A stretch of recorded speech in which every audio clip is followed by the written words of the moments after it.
Good Monday morning, everybody. We're going to continue this week looking at our Google Sheets, and today and tomorrow we're going to focus on creating charts, customizable charts and graphs in a Google Sheet. Now, charts and graphs are simply a visual display of the numeric information. A lot of times we'll get data into a spreadsheet and the series of numbers is just kind of overwhelming to read. So a chart or a graph can give us a little better visual display of that information. And so I've got a column chart that I created this morning, and we're basically going to go through and create this chart in a rather short period of time. So I'm going to go ahead and delete this one. Now, first and foremost, the most important thing that you want to do is highlight your data that you want charted. We're not going to include totals because we're simply going to be comparing our first 4 quarters in a column chart. Now, we do want to include our labels, so row 1 items and column A items. So I've simply highlighted A1 down to E7. Then I'm going to go up to the Insert tab, and I'm going to go down here to Chart. Okay. Now, what's going to open over here is our chart editor. And you're going to see 2 items. You're going to see Setup, and then you're going to see Customize. We're going to work with both of those today. Now, the first item under Setup is the chart type. And this one happens to be a stacked column chart, which is okay, but we really don't like that. So we're just going to go down and do a simple column chart. That way we can break each quarter down into a simple column. Then you'll notice the rest of the information. It shows us our data range, the x-axis, which is right here, and then the series that we are graphing are quarter 1, quarter 2, quarter 3, and quarter 4. Okay. Right here, this box is kind of important in that this allows us to change how our data is grouped. So for instance, right now they are grouped by sandwiches. It has all 4 quarters, salads all 4 quarters, and so on. We could switch rows and columns and now have everything charted by quarter instead. So that is controlled. Your X and Y axes are controlled by this box right here. We're going to leave it unchecked so we can have everything grouped by category. But if we did want to do a comparison of each of those items for each quarter, then we could simply choose that switch rows and columns.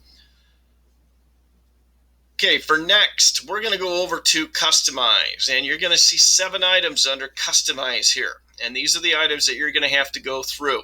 All right, the first one talks about a chart style. I can put in a simple light background color.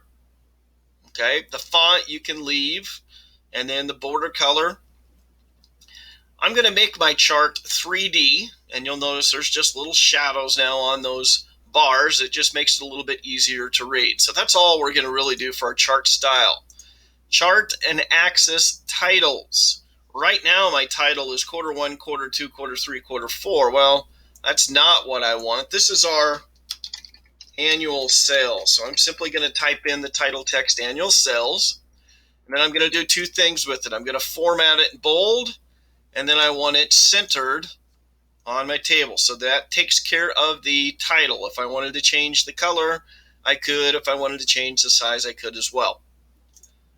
Next, let's move on to series. Okay. On our series, this is where in a pie chart, you'll probably want to put in your data labels, but for a column chart, you can see it kind of makes it a little bit of a mess. So we're going to ignore that right now, but when you get into a pie chart, which we'll do on Wednesday, I believe, this week, you'll want to put in that box so you have those data labels in your pie chart. Next, we're going to go down to legend. Now, the legend is this little box right here that identifies what the colored bars represent. And position-wise, we generally would like that either at the right or at the bottom. So in this case, I'm going to actually put it at the bottom of my chart. I don't want it up top where my title's at. And then again, you could format it however you wanted to. If you want those bold, which we're going to do, Just simply select that bold button. All right, horizontal and vertical axis. Horizontal obviously is this right here, or excuse me, the one that runs across, I'm sorry, sandwiches and the menu category. And then the vertical axis would be your currency information right here. And again, we can go through and format those as bold if we wanted to. But that's just basically the formatting there. And then grid lines. Grid lines are the items that go across the page. By default, based on your data, it's going to place them every 5, 10, 20,000, depending on what you are graphing. And that's really all you need to do there. You can actually go in and put minor grid lines, and you can actually customize. But again, we're just going to go through and do the basics here as far as creating a chart or a graph.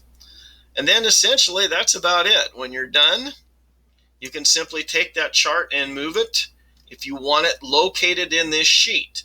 Now, generally what I like to do is I like to put that into a sheet of its own. And so these little 3 dots right here will allow me to do some more editing of my chart. But what I'm going to do is I'm going to move to its own sheet. And so now you'll notice down here next to my annual sales sheet, it's actually created this chart. And I'm going to right click on this, rename, and call this sheet column, as this is my column chart.